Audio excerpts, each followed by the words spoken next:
Hello there. It's Saturday morning for me, so it's the time I talked into my laptop, and some people listen the next day.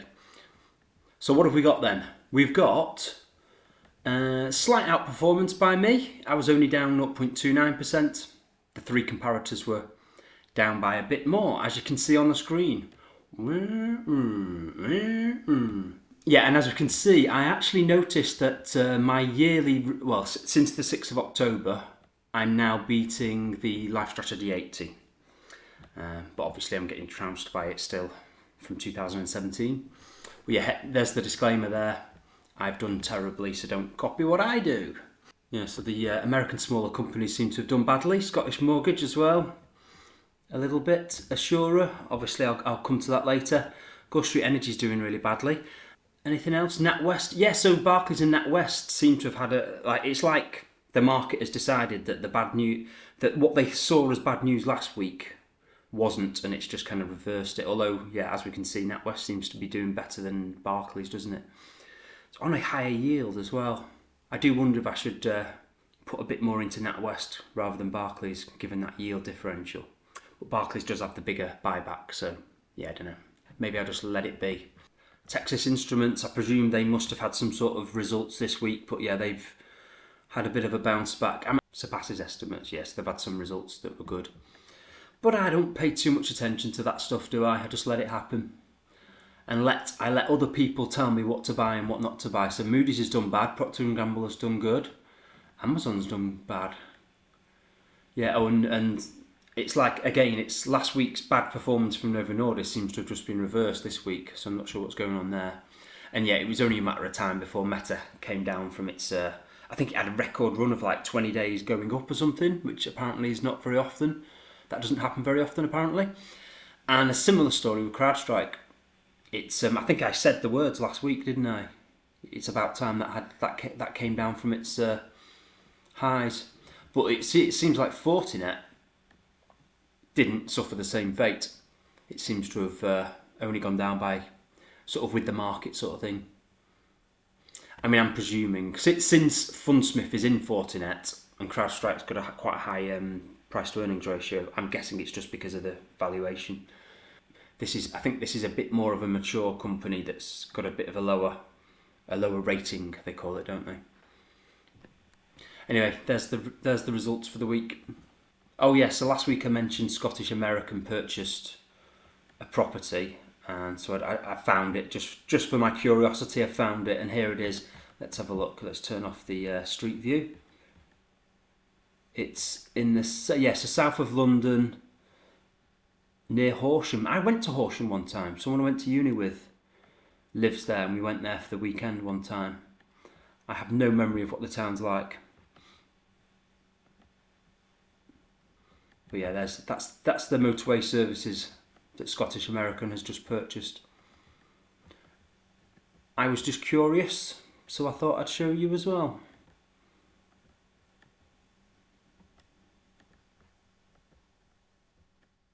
That's what it looks like from the top.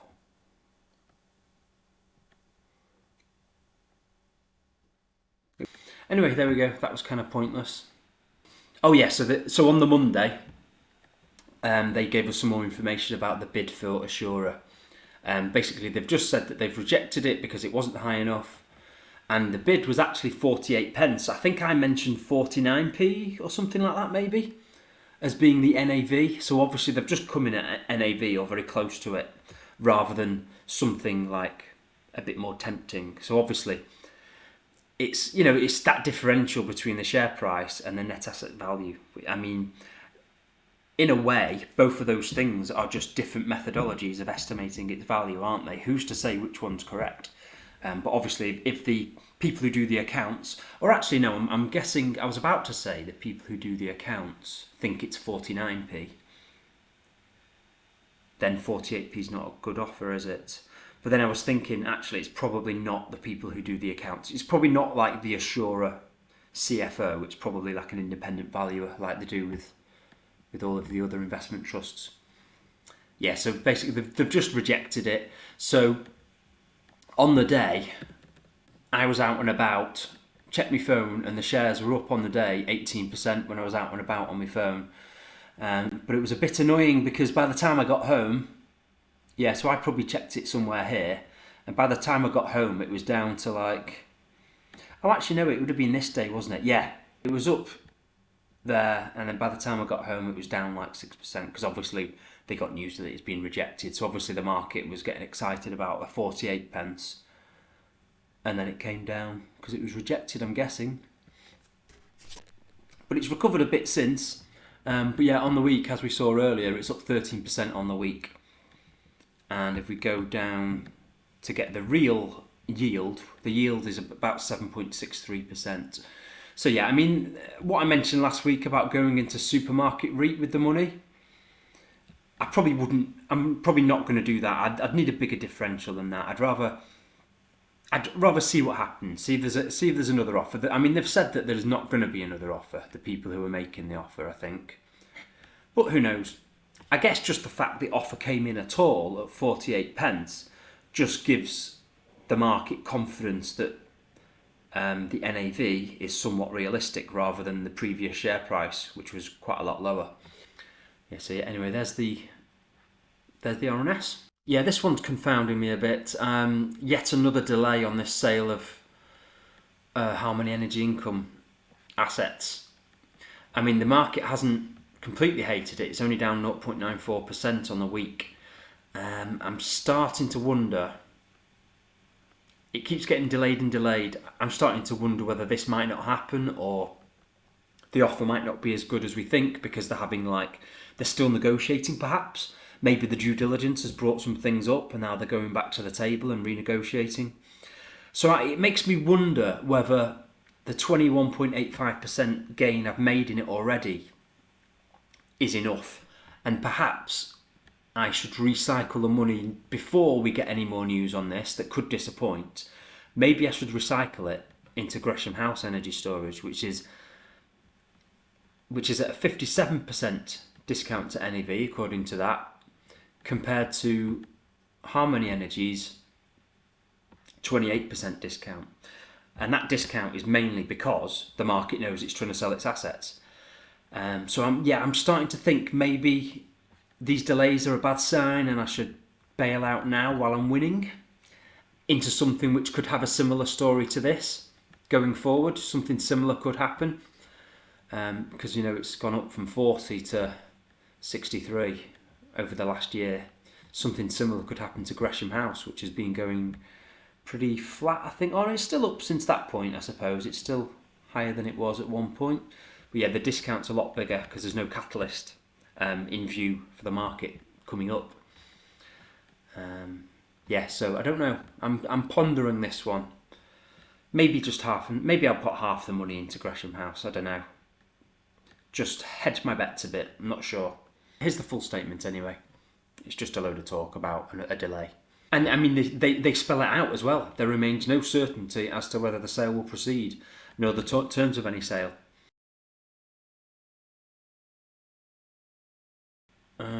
And then we had a little update from NextEnergy Solar, and the NAV's gone down a bit, 0.4p. But obviously that includes dividends being paid of about 2.4p, was it? Something like that. Cash dividends 2.5 pence per share. So yeah. So there was a gain overall in total return terms. So the gearing's gone down. That's part of what they're doing with the income they're earning. Obviously they're buying back shares still. And that's given an NAV uplift of 0.4p per share. Short-term loan has come down obviously as they pay off debt. So it seems like they're buying shares back, they're paying dividends, they're also lowering their debt as well. That was a lie. So they've actually increased their long-term debt. What's the difference between those two numbers? 8 million versus... they have reduced the debt. It's just not by as much as those two numbers make you think, because obviously this number's increased by 8 million. That's gone down by about 20 million. Has anything else changed? Total look-through debt, there we go. So there's a structure here, isn't there? There's nesting of the companies. So that's looking through. Okay, so in actual fact, overall, the debt's gone up slightly. Because obviously these are all debts of the company itself, but the company is made up of other companies by the looks of it. Next Power 3 LP, and it's 2 co-investments. Okay, so the management fees are under discussion. What that's probably going to be is we've been seeing all of these announcements recently for lots of these trusts that are on big discounts to NAV. What I keep seeing is they change it from the fees, the management fees being based on NAV, and most of them have gone to 50% based on NAV, 50% based on share price. So it's kind of a halfway house between the two. So obviously, at least that means that if the discount goes to a premium years and years down the line, you're not massively going the other way and being charged even more. Because at the moment, we're paying a load more than we really should be. So, well, some people think of it that way because we're paying on NAV, which is higher than the share price. So if you work out the percentage management fee based on how much you actually have of your cash displayed in your brokerage account, it's actually a higher percentage. Because anyway, as usual, it's just a load of stuff that I don't really understand. I'll just keep letting it pay me dividends. And then City of London had their half-yearly report. Nothing really to report here, to be honest. I think there was no dividends announced or anything, no change. It achieved a 2.8% NAV total return. The earnings were down to 8.4p. So this is what a lot of managers have been reporting, is that all of like special dividends, for instance, aren't really being paid anymore. They're doing share buybacks as well, which is fine, which is good for us really. It just makes these numbers look worse because they're not paying specials. And I think this is also what Lowland said, mainly due to the timing change of dividend payments for some of the companies as well. So obviously that is suggesting that some of them are going to be paid in the second half of the year.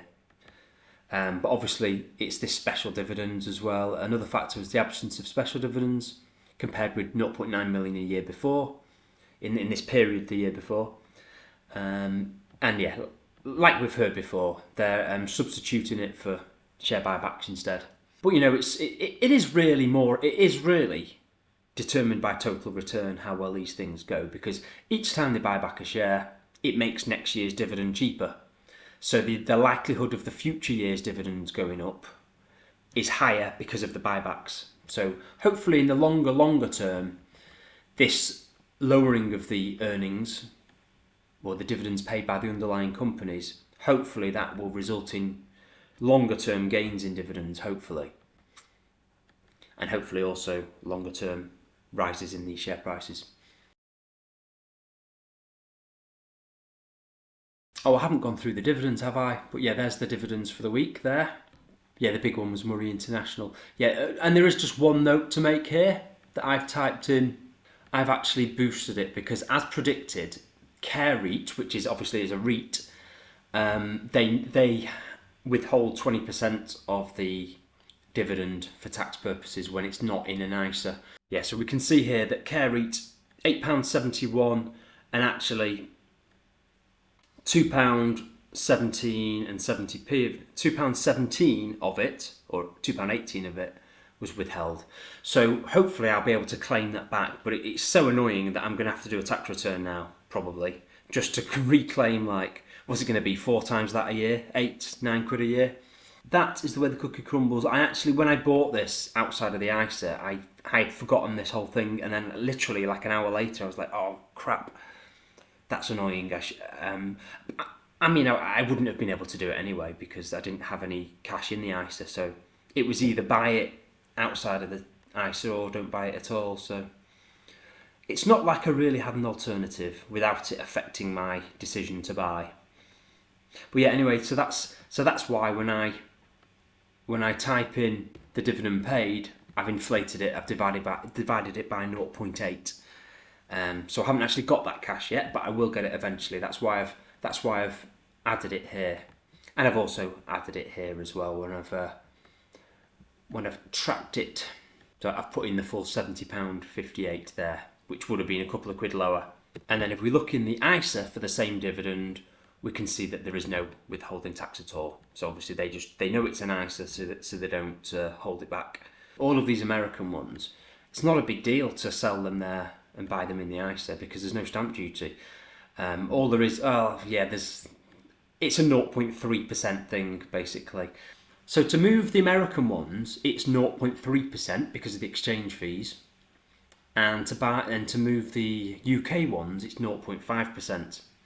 So it's similar, although there is a bigger spread on things like this.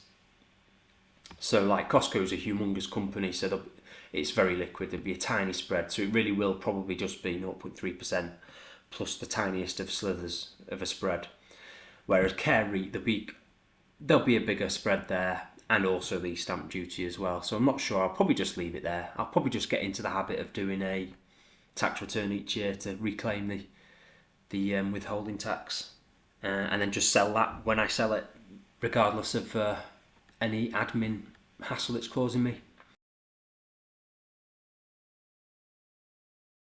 All right, I'll leave it there then. I'll see you next week. Bye.